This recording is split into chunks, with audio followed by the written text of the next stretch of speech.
We're on your side investigating safety concerns inside the county jail. Another inmate dead at the Mecklenburg County Jail. WBTV first told you last night about 42-year-old Rennie Mobley, who died at the jail just yesterday. That death was announced hours after Sheriff Gary McFadden defended the safety of his jail in response to questions from WBTV. Investigative reporter Naomi Coles has been digging deeper into this, exposing a string of failed safety inspections, and she is live at the jail tonight with the latest in what she's uncovered. Naomi? Well, I found a ream of failures in the newest state investigation reports from 2 deaths back in December. Now, the first of those deaths was Elijah Kelly on December 14th.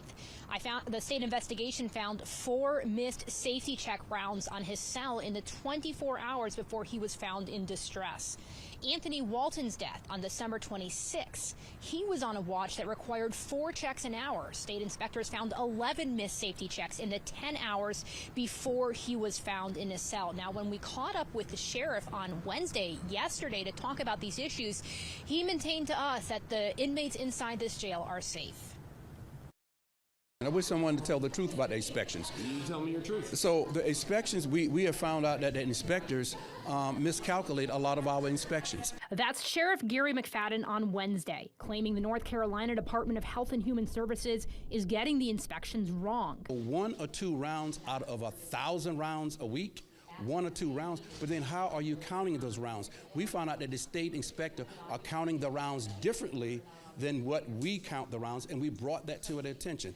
Have they admitted to that? No.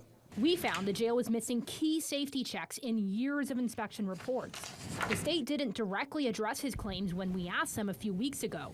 And now the Mecklenburg sheriff is doubling down after 2 new inspections found that same issue in 2 recent deaths.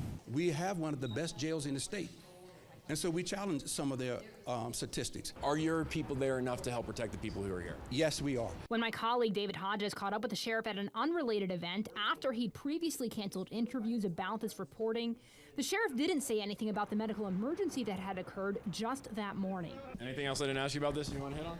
How great are we doing? Nobody asks how great we're doing. How great are you doing? We're doing great. We still don't know the cause of any of these deaths. That includes the 2 from December, that includes 1 in January, and the one from just last night. I have asked the state medical examiner for autopsies and death certificates in all of those cases. Reporting live at the Mecklenburg County Jail, Naomi Coles, WBTV on your side.